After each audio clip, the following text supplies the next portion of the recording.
Representative Kim Schrier, who is of the great state of Washington, the only female doctor in Hmm. Congress, using her background as a doctor and someone from Washington State to talk about where the outbreak started, right? And many places are going to be Washington State in a few weeks. And so a good example to learn from, and who better to talk to than Representative, do I say Representative Doctor? Dr. Representative Schrier? What should I say?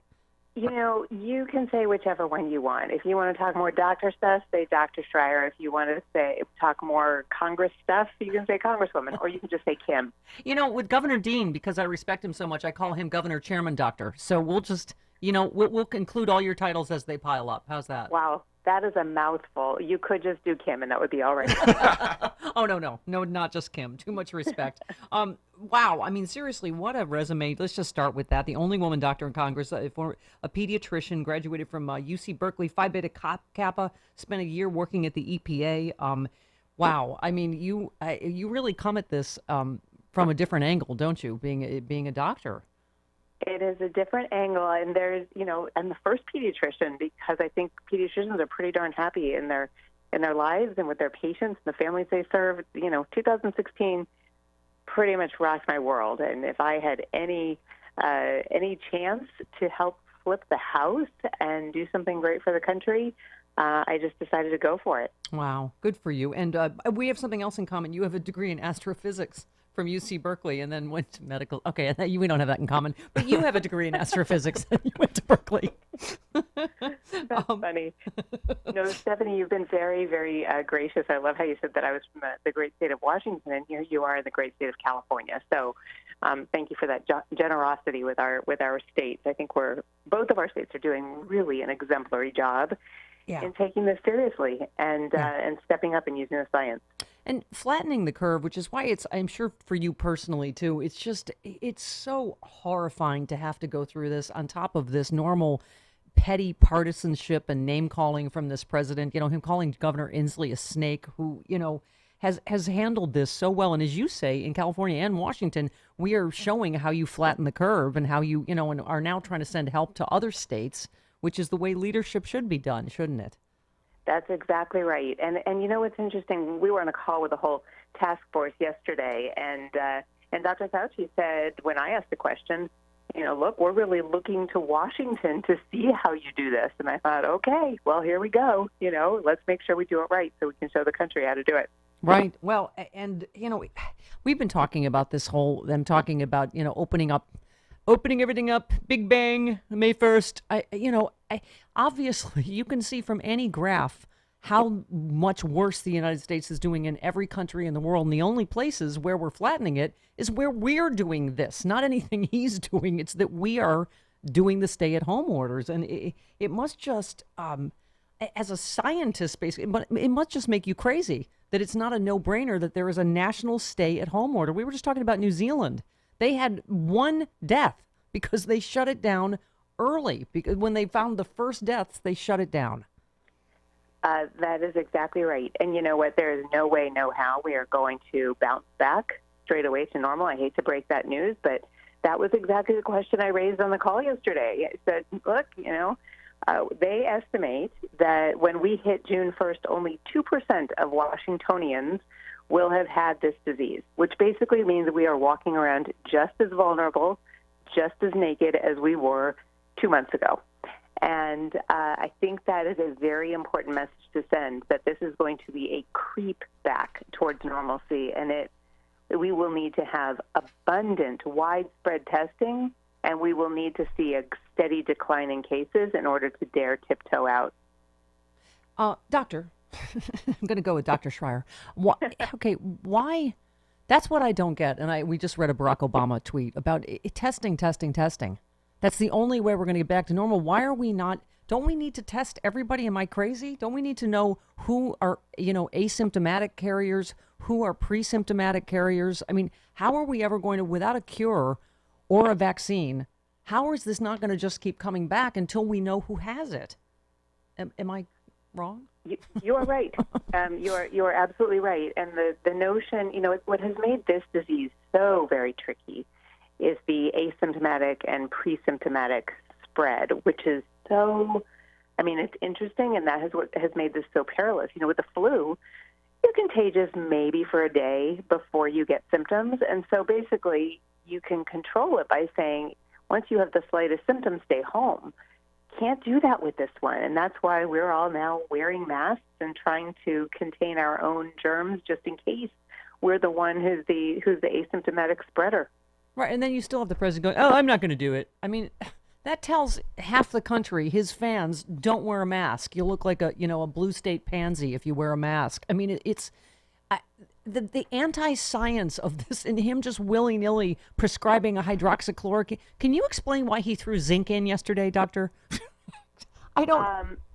I have to tell you, I try not to really get political about this, but I think that in a very general sense, and this is supported by evidence, our president has done a real disservice to the country by downplaying this and by continuing to spread misinformation. And I think that these press conferences should be guided by public health officials and doctors.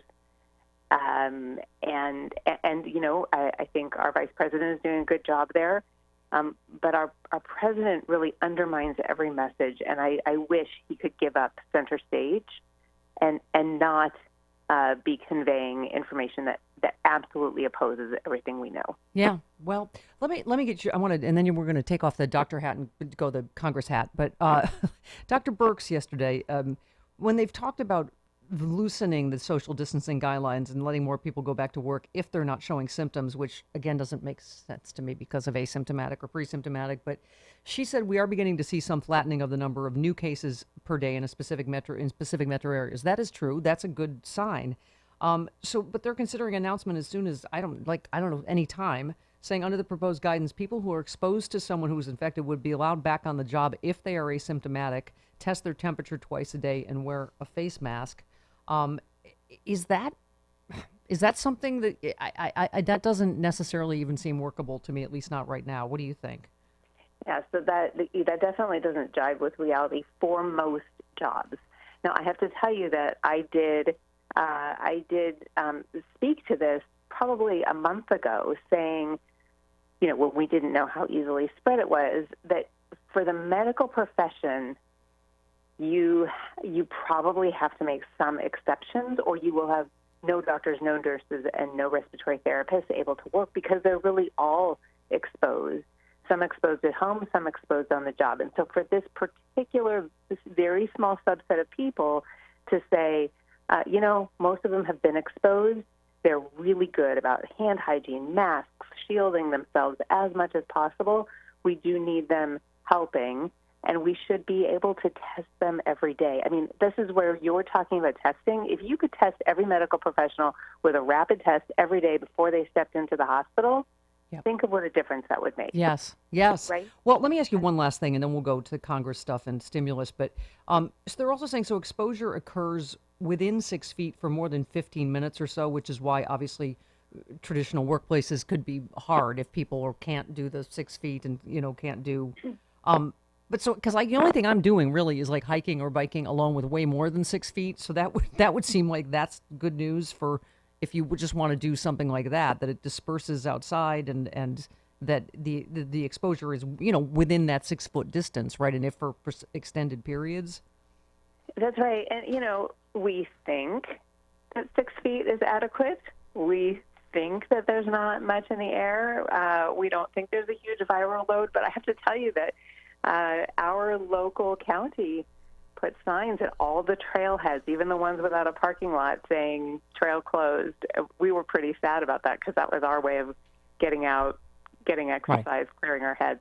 In New Zealand, I believe it was the health minister who got busted for mountain biking. Yeah. Well, right. I mean, you've got to really make sure it's at least the 6 feet. But so let's talk about, thank you, by the way, I know you've been out there doing your own answering questions about the small business, because I'm dealing with this. It's a legal term, but it's a cluster F, trying to get a small business loan. And I know you've been out there. You said small businesses, and thank you, because I'm one of them. You said they're the backbone of our economy that cannot be left behind. And you said they need clear guidelines, quick action, and a level playing field so even the smallest businesses can get the help they need. I mean, the good news is they're realizing they need more money, right? But the bad news is this really has been just a cluster trying to navigate this. And I think apparently hedge fund people and people who know fancy people are able to go to the front of the line as usual, right? I mean, that's what you guys are trying to work on. That's exactly right. People who have pre-existing relationships with banks and who have a history of, good credit are going to the front of the line. But there's decisions.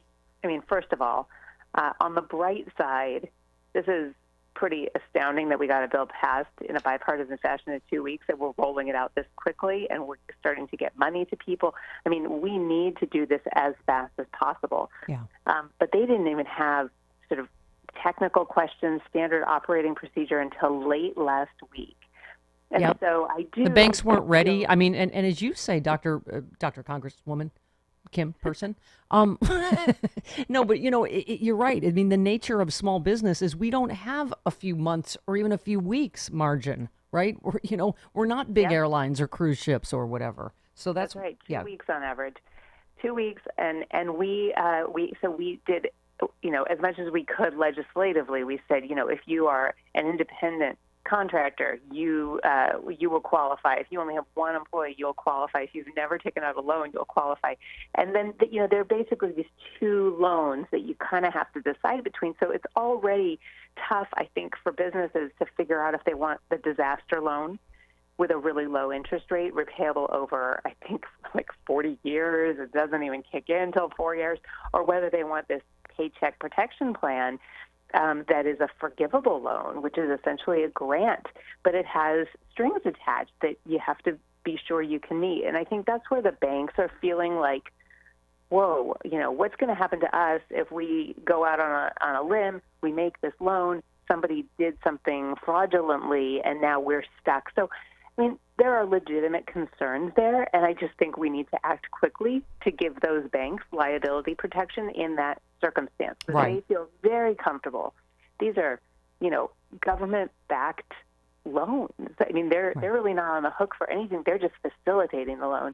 So that's a great point, Representative. But and I think that's a fair point you just made about their liability. But another Small Business Administration official I thought made an interesting point too. Criticized several big banks over their reticence to get involved in the small business lending program. He said they took free money in 2008 and now they're turning their back on small businesses.